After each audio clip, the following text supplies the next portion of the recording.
Bonjour les amis et bienvenue dans ce tutoriel que nous allons consacrer à la création d'un dessin de nature morte. Alors nous allons quitter l'aspect purement technique des perspectives, des volumes, des sphères et des cubes pour considérer donc un aspect totalement artistique qui est la composition d'un dessin. Donc, les natures mortes sont souvent des fruits pour représentation et aussi des objets qui peuvent les contenir. La table est très importante aussi dans la nature morte et j'ai ajouté quelque chose en plus à ma nature morte, j'ai ajouté un miroir. Alors pour les fruits, j'ai choisi des fruits de saison, j'ai choisi des pommes, des oranges et en plus j'ai choisi deux objets que je vous présente ici et que j'avais vu un jour chez un antiquaire et qui m'avait beaucoup plu par leur transparence et leur fragilité. Et je trouvais que c'était intéressant de les mettre dans sa nature morte parce que leur aspect aussi avait quelque chose dans leur bipolarité. Il y a un élément masculin, un élément féminin. Il y a aussi quelque chose de fragile et qui me faisait penser, surtout pour cet objet-ci, à une quille comme on voit dans les jeux de bowling. Alors la quille pour moi représente quelque chose d'instable et en même temps de solide. Donc il y avait l'idée de quelque chose qui pouvait être fragilisé par une boule de bowling qui pouvait les faire tomber. Et évidemment, donc les oranges, les fruits, etc. pouvaient être une sorte de symbolique de cette menace. Et comme je n'en ai qu'une, c'était intéressant de mettre un miroir derrière pour donner comme ça une sorte d'expansion, de multiplication de maquis de bowling.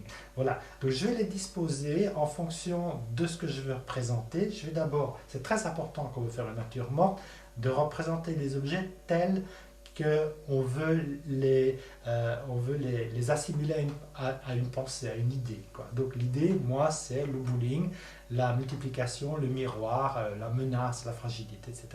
Donc je vais représenter mes objets en fonction de ça et en fonction du miroir. Alors je vais jouer évidemment avec les diagonales et les obliques, mais plus qu'avec les diagonales et les obliques, je vais jouer plutôt avec les verticales et les horizontales. Alors, évidemment, je vais me servir du miroir pour tout ce qui est vertical. Et cette quille, en fait, ce petit vase ou ce flacon, je vais le disposer de façon à ce qu'il s'inscrive dans la verticale qui est ici. Alors, je vais mettre ce flacon à côté comme étant une sorte de complément.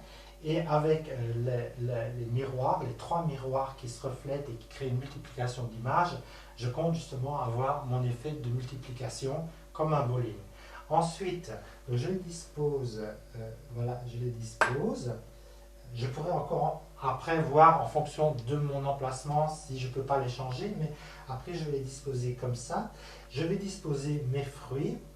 Je vais peut-être disposer cet élément-ci qui par sa forme rappelle un petit peu la quille est ici. Je ne vais pas le mettre trop en avant parce que cet élément-ci est très coloré. Je vais mettre plus en avant parce qu'il va donner une belle dynamique, à ma nature morte. Et pour ce qui est de l'orange, qui est très ronde et justement qui pourrait peut-être être l'aspect le plus menaçant par rapport à la quille, je vais mettre très très proche. Je vais le mettre très très proche. Voilà. Comme je vais peut-être un peu tricher, comme faisant un peu Cézanne, c'est-à-dire que je vais mettre le contraste de la queue de la pomme bien en avant pour faire apparaître tout cet éclat rouge un peu sanguinolent. Voilà. Alors, à partir de ça, je vais voir un peu ce que je vais en faire sur mon dessin.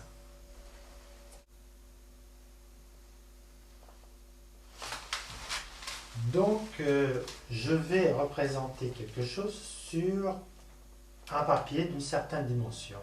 La première chose que je vais faire dans mon papier, c'est créer un cadre pour déjà visualiser comment je vais disposer mes objets sur le papier.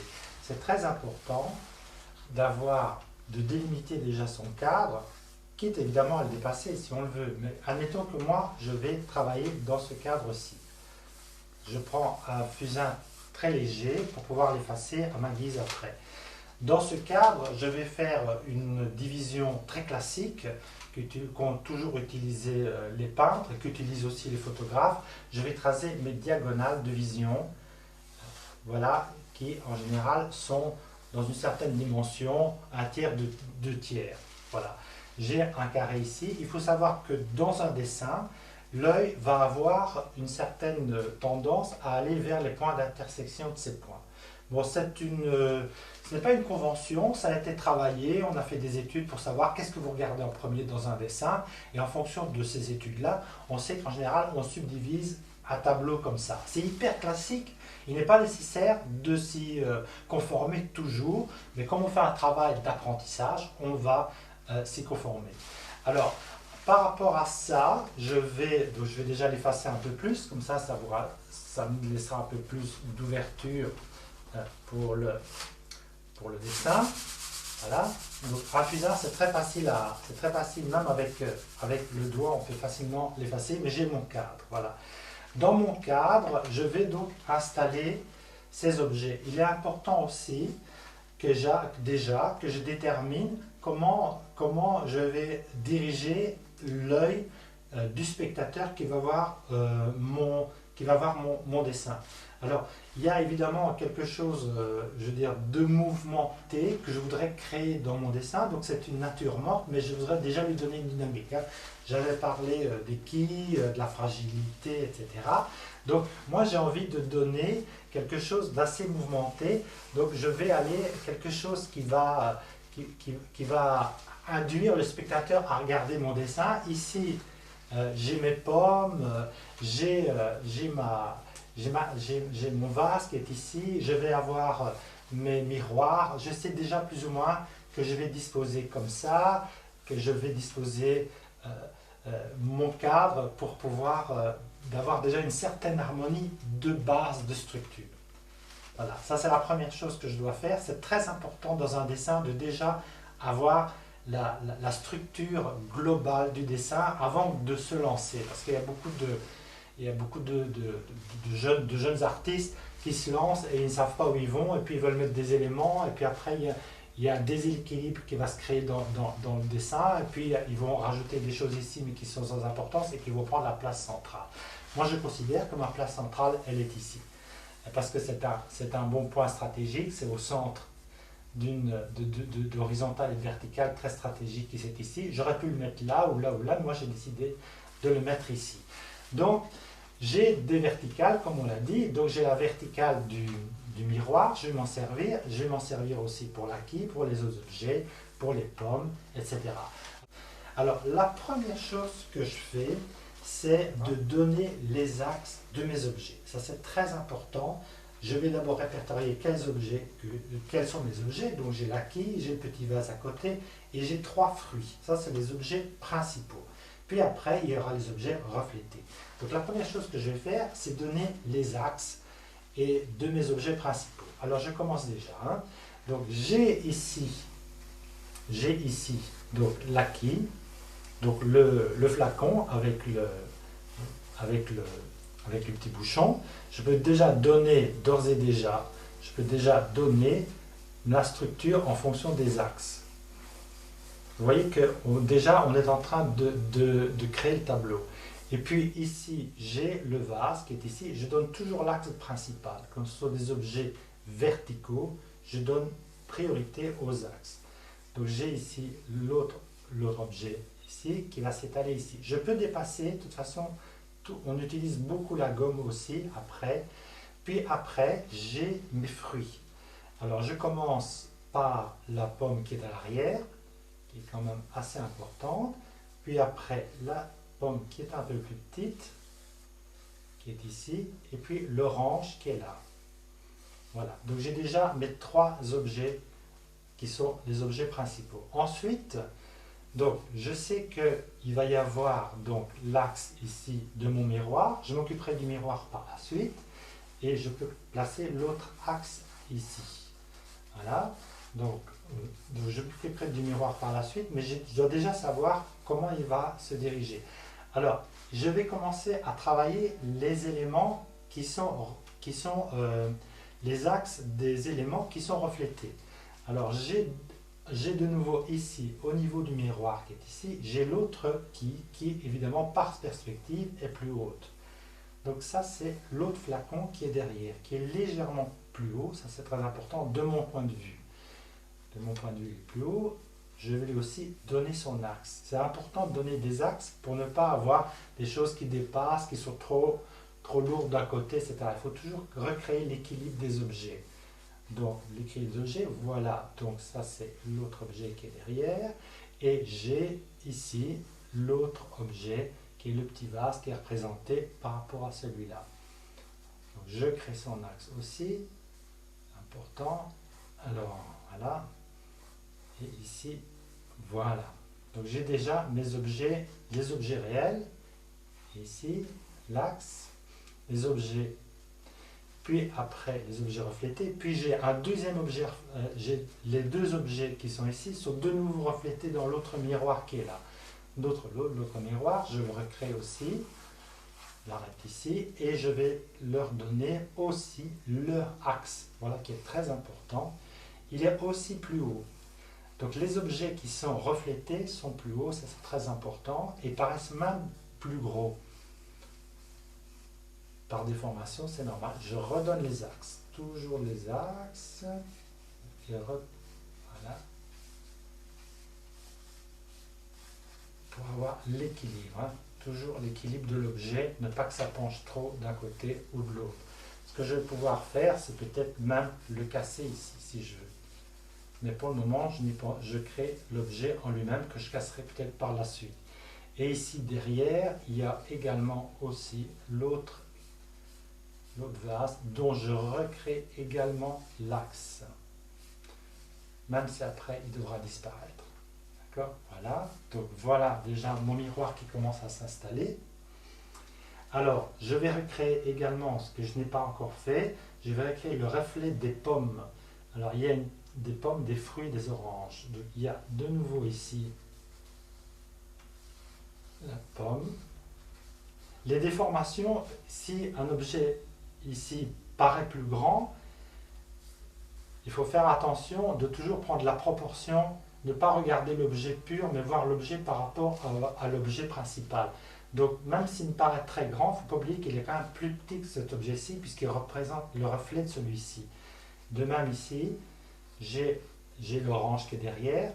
Je peux la dessiner par transparence derrière, parce que de toute façon, après, je pourrais très bien l'effacer sans problème. Voilà. Et puis, on voit aussi l'autre fruit, le fruit rouge qui est ici. On le voit ici en reflet. Voilà, voilà, voilà, voilà.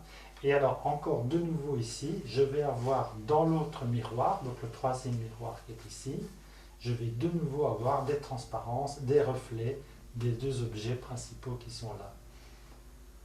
Ils sont beaucoup plus hauts. Plus ils sont reflétés loin, plus ils sont hauts. Donc je vais de nouveau les axes. Alors, de nouveau les axes.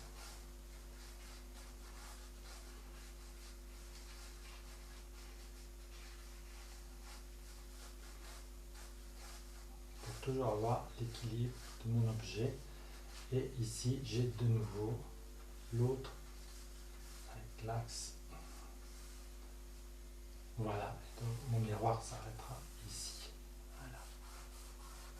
Voilà. Et pas hésiter quand on fait des constructions d'utiliser la gomme. La gomme est l'un des meilleurs alliés du dessinateur. Il ne faut pas avoir peur de l'utiliser, elle peut être très utile. Voilà, donc j'ai ici la structure globale de ce que je veux représenter. Si je suis satisfait de l'équilibre, je le laisse tel qu'il est. Si je ne suis pas satisfait de l'équilibre, je peux à la limite effacer des objets, les remettre ailleurs. C'est pour ça que dans une première esquisse, j'utilise toujours quelque chose de très très léger. Une fois que j'ai ma structure, ce que je vais commencer à faire avant de faire les ombres, les lumières, avant de créer le volume, je vais dessiner les contours des objets, quitte après à les supprimer, à mettre de l'ombre, à les effacer, etc. C'est très important de dessiner le contour de mes objets. Pour ce faire, je prends déjà un crayon un peu plus important. Je prends un 8B, donc qui est déjà bien gras, avec lesquels déjà je pourrais déjà donner un bon contour à mes objets. Je commence par mes objets principaux pour ne pas les oublier, pour savoir que mon focus il va aller dessus. Donc mon objet principal, c'est la quille qui est ici. Ça, c'est la vedette de mon tableau, c'est la quille qui se trouve ici. Faire attention que si j'ai dessiné par après plus fort d'autres objets, c'est celui-ci et ces deux objets-ci qui sont les principaux, plus les trois fruits qui sont là. Donc je vais commencer par ça.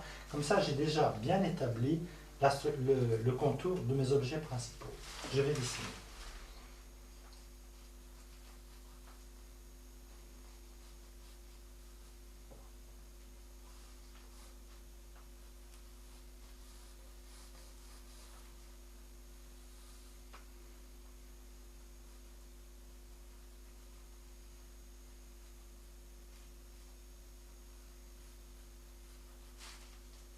Je vais faire un peu haut.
Voilà, ce que volontairement j'ai fait des légères anamorphoses euh, par plaisir aussi, pour donner plus d'importance aux boules menaçantes, mes équilibres. Et j'ai également un peu effilé les cruches et les vases. C'est une volonté, c'est un peu aussi, il faut laisser aussi faire la main, son intelligence, et il ne faut pas trop la censurer. Si elle a envie de grossir un objet, du moment qu'on reste dans des proportions, on peut aussi quelquefois complètement décaler, pour autant que ça reste dans une certaine perspective, pas, dirons pas objective, mais oui, émotionnelle. On va lâcher le mot. Il faut que ça réponde à une émotion.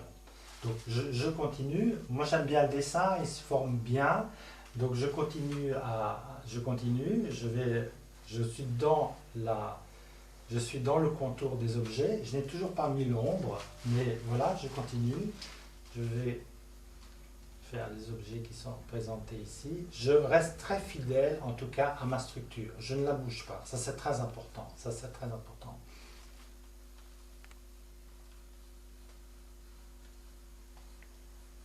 J'aime beaucoup dessiner avec le plat du crayon parce qu'il me laisse beaucoup plus de liberté.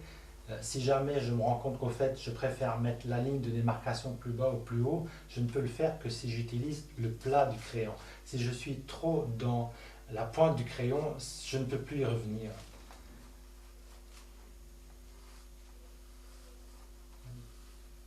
Ici, par exemple, de toute façon, je n'ai pas besoin, une fois que j'aurai fait les ombres, je n'ai pas besoin d'avoir plus de précision. D'autant plus que c'est un objet reflété, donc moins il sera déterminé par une ligne claire, mieux ce sera pour l'objet. C'est très important aussi de revenir toujours au même angle de vision, parce que beaucoup de peintres restent ici et puis commencent à regarder leur modèle comme ça, qui n'est plus du tout le même modèle que quand on regarde dans cet angle-ci. Donc il ne faut jamais hésiter à revenir dans la position pour regarder ce qu'on veut voir. Il faut regarder aussi, autant son dessin que son modèle. C'est très important. Voilà. La structure que j'ai fait m'aidera de toute façon à revenir. Ah oui, si je le peins ici, non, ce n'est pas ce que je vois d'ici. Je reviens dans la position. Ah, là, je le voyais comme ça. Il est évident que si je me mets dans cette position-ci, je ne vois plus cet élément-là. Je dois revenir dans la position initiale pour le retrouver.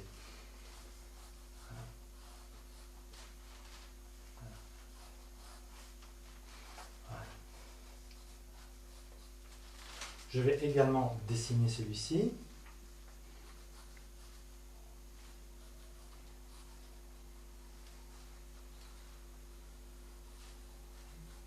Donc, pas hésiter à être sur le plat du crayon.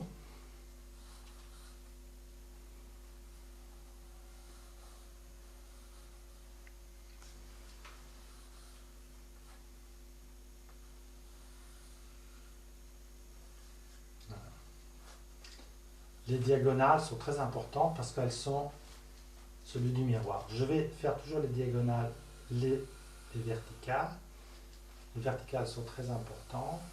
Toujours avec le plat du crayon. Je reviendrai après. Ici, j'avais dit que j'allais casser. Je vais le casser ici. Voilà. Donc, j'ai mon miroir qui est ici. Voilà. Donc j'ai la structure, maintenant je vais commencer à travailler, maintenant j'ai la structure, j'ai les contours, donc première chose structure de contours, maintenant je vais commencer à travailler les ombres. Pour travailler les ombres, je vais revenir à mon fusain, qui va m'être beaucoup plus utile parce que je pourrai sculpter les ombres. Je vais par exemple travailler d'emblée déjà celui-ci, je vais donc marquer les ombres.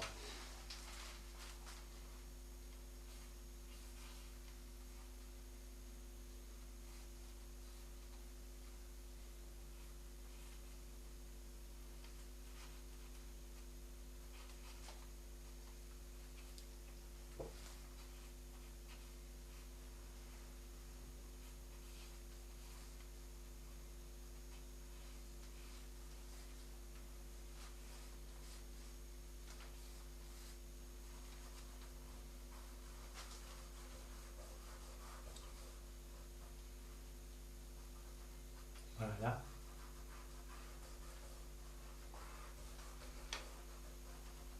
J'aime beaucoup travailler avec le doigt. Il faut évidemment faire attention de ne pas salir trop son dessin. Mais voilà, je travaille mes ombres. Je travaillerai les détails après. Alors si on regarde la fiole, donc on verra qu'il y a des taches de lumière. Ça, je les ferai à la fin. Ce sont des taches, ce qu'on appelle des détails en peinture. Les détails, on les fait le plus tard possible parce qu'après, on ne peut plus y revenir. Alors, je vais travailler également les ombres de mes fruits. Alors, les pommes sont colorées. Donc, dans la mesure où elles sont colorées, je dois y mettre plus de charge au niveau du charbon, du bois, parce que la couleur, évidemment, je ne peux pas la faire ressortir avec de la couleur, mais par contre, je peux la faire ressortir avec plus de charge au niveau du trait. Donc, je dessine les ombres. Les détails, je peux en faire un pour avoir un repère, mais ce n'est pas ça qui compte pour le moment. Alors, ici également.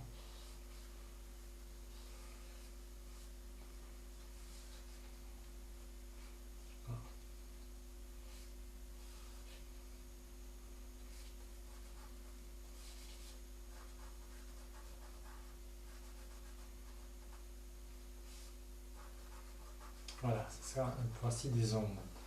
Alors ici j'ai une belle ombre qui est l'ombre de la pomme.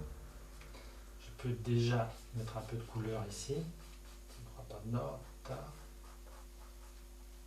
Le détail, je peux en mettre un ici, mais j'y reviendrai de toute façon. Voilà. Ça, bien. Voilà. Alors, on a pas...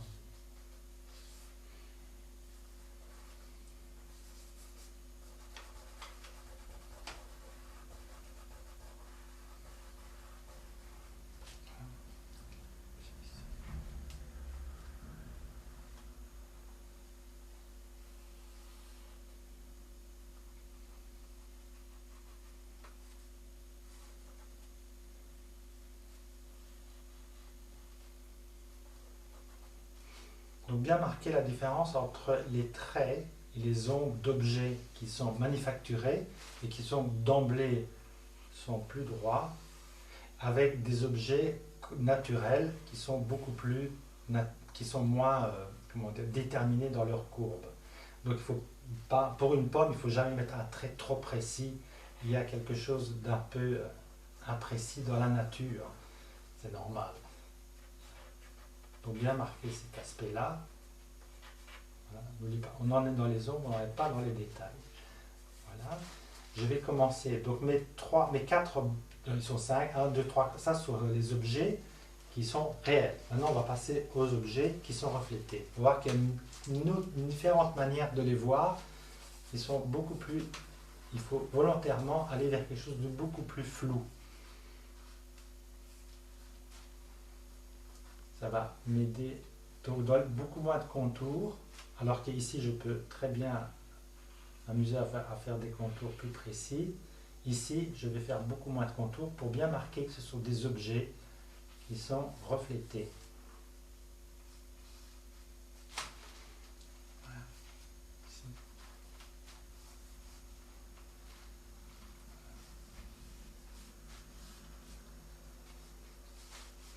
Alors, j'ai décidé de le casser ici. J'ai manufacturé, hein, c'est un miroir, c'est manufacturé. Bien faire la différence toujours entre ce qui est manufacturé et ce qui est naturel. Voilà, donc ça c'est le miroir. Je le mettrai après. Voilà. Ici.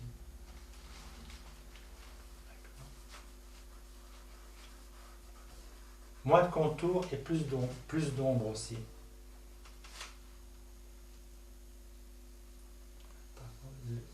L'aspect extérieur, je vais terminer aussi.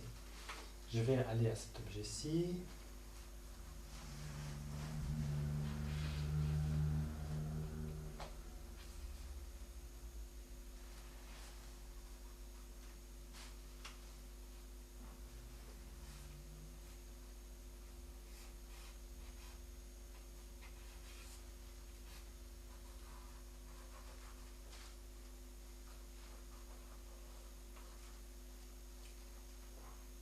Par contre, celui-là, c'est un morceau, c'est un vrai morceau.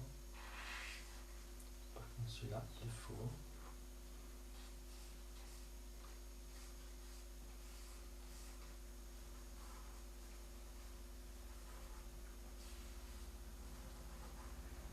Maintenant, tout ici.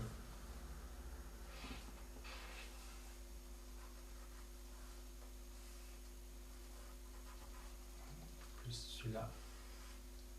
Tourner ici.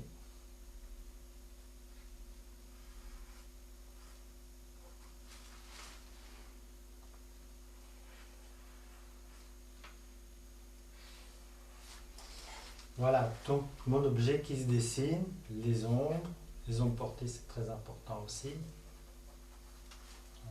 Les ombres portées.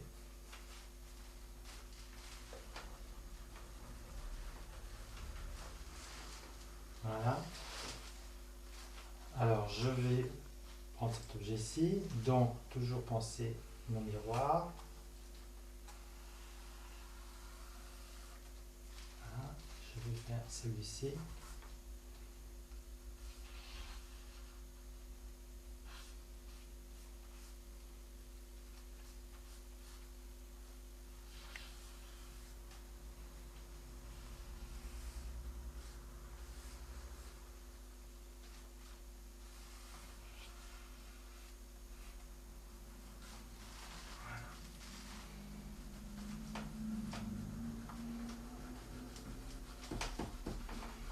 je vais effacer ce qui ne m'intéresse plus. J'ai ma dynamique qui est créée ici, que je vais accentuer avec le miroir.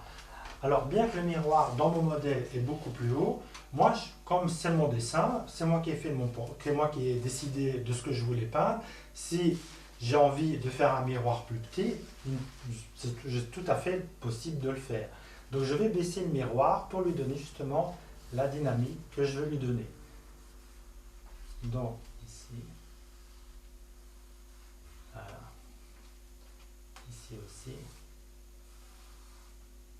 Voilà. Et ici,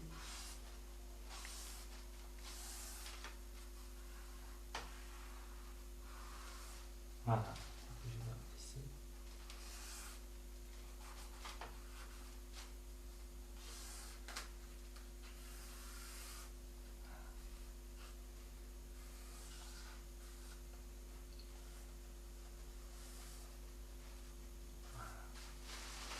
Voilà déjà mon tableau qui commence bien qui est déjà une très belle forme. Je vais effacer ce qui ne m'intéresse pas, y compris le cadre dont je n'ai plus besoin.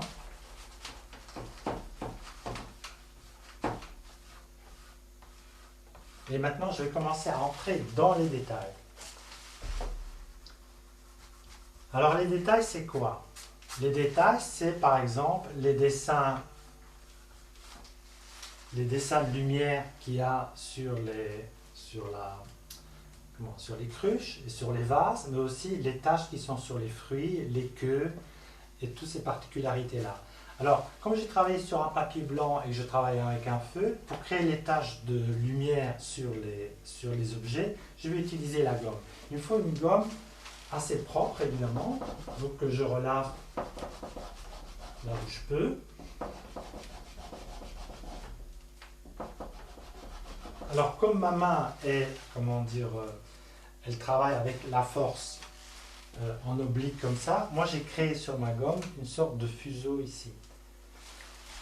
C'est une sorte de crayon si on veut, parce que regardez ce que je vais faire ici. Si je veux créer les reflets de la lumière, voilà, je n'ai qu'à faire ceci, et je crée ça ici, je crée ça là, je crée ça ici, voilà. Et donc je crée des effets de lumière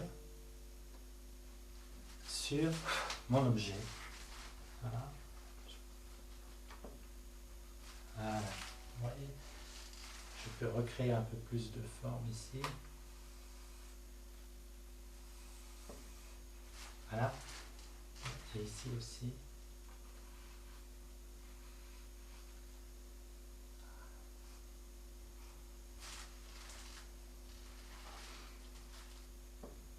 Voilà. Jamais hésiter à utiliser le crayon, ça donne de très beaux effets. Voilà. Et ici aussi. Voilà. Je vais faire la même chose ici. Il y a beaucoup trop de fusain, je vais en enlever beaucoup. Voilà, je vais en enlever. Vous voyez que ça donne tout de suite une autre allure à mes vagues. Ici, je vais refaire un peu dessus. Voilà.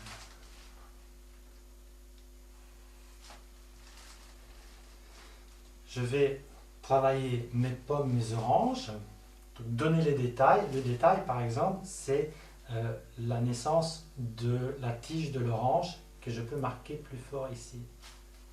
Voilà. Par contre, l'orange, elle a plus d'ombre que je n'en ai mise. En plus, on a dit qu'elle était colorée, donc il ne faut pas hésiter à lui mettre plus de charbon. Je vais utiliser également ma gomme pour donner un petit peu de côté éponge à l'orange. Vous voyez? Et je vais lui redonner un peu plus de forme.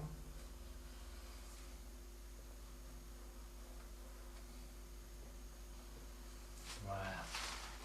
Idem pour ma pomme, je vais commencer à lui donner des beaux détails. Sa queue. On va parler de ces taches de sang. On va estomper un petit peu, pas trop.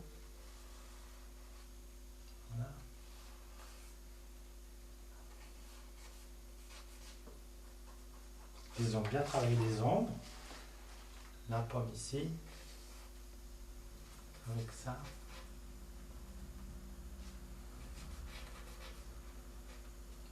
Alors, ce qu'on a vu aussi dans la pomme, c'est que je voulais lui donner un rappel de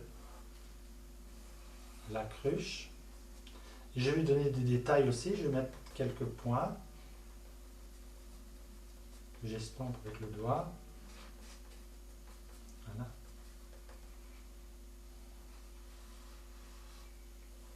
Voilà, ce sont les objets principaux.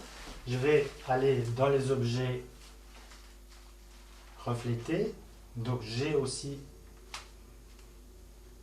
des ombres, des couleurs beaucoup plus atténuées. Ici, pardon. Beaucoup plus atténuées. Donc plus grossières en quelque sorte. Mes oranges, à qui je vais redonner un peu plus de crayon pour bien marquer leur côté coloré. La pomme.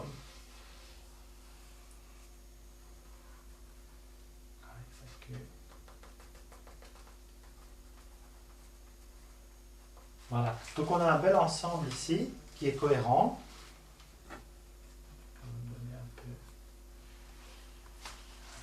Un bel ensemble qui est cohérent, je continue. Alors, pour bien marquer le miroir, je vais bien marquer le côté manufacturé du miroir avec ce côté double aussi qui va donner justement le côté. Voilà, je vais essayer de faire.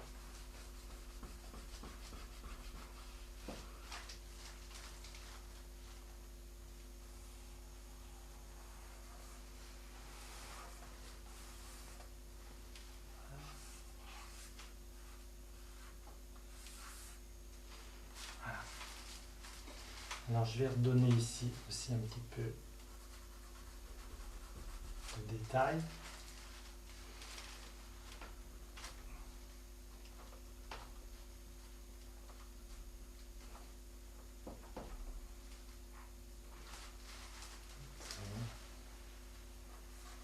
Et ici, le miroir qui se reflète derrière. Tous ces jeux de miroirs sont très intéressants. Tous ces jeux de miroirs sont très intéressants.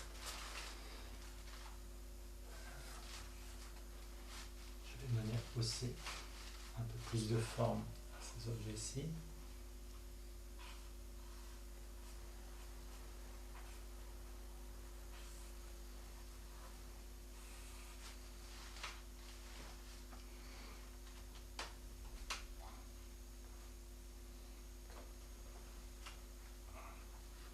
Voilà, l'ombre, c'est toujours intéressant de créer des ombres avec la gomme.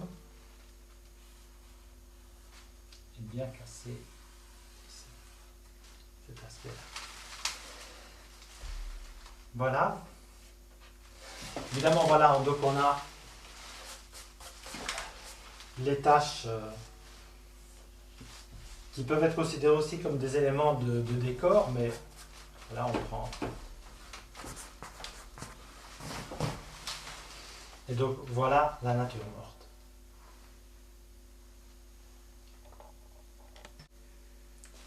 Le socle d'une nature morte, c'est l'émotion. Donc l'émotion que un objet ou qu'une composition d'objets a éveillé en vous et que vous souhaitez qu'elle puisse éveiller aussi chez le spectateur qui va la regarder. Alors cette émotion, ça peut être une émotion liée à la pure contemplation, hein, une émotion purement esthétique, parce que la beauté, ce qui est beau, va susciter une émotion. Mais il y a aussi une émotion liée à la sérénité d'une composition, ou liée à son harmonie, ou liée à son chaos aussi. Quand on voit certaines natures mortes, hollandaises du XVIIe siècle, il y a un chaos infini dans ces natures mortes, il y a trop de choses, il y a une surabondance de choses qui donne encore plus un sentiment de solitude et de désarroi, ou alors il y a des natures mortes chez le peintre italien Morandi. Je ne sais pas si vous le connaissez, mais si vous aimez la nature morte, c'est vraiment une grande référence de la nature morte, où il y a comme une sorte d'équilibre glacé aussi dans tout ce qui représente. Enfin, quoi qu'il en soit, l'émotion en tout cas doit être votre principal moteur d'action pour représenter quelque chose. Ça peut être au départ un objet, un simple objet que vous avez vu, mais l'important c'est de vous laisser, ouvert à cette émotion. Quand vous voyez quelque chose qui vous plaît, ne remettez pas ça à plus tard. Entrez vraiment dans l'émotion parce que c'est ça qui va vous amener après à vouloir le partager au fait. Parce que qu'est-ce que c'est que la peinture sinon un partage? Merci en tout cas beaucoup d'avoir suivi ce tutoriel. Nous nous retrouvons la semaine prochaine pour un autre tutoriel consacré à quelque chose de beaucoup plus comment dire, naturel en quelque sorte, puisqu'il est le paysage, quelque chose qu'on ne met pas en scène soi-même mais qui a déjà été mis en scène par la nature. À très bientôt et merci de m'avoir suivi.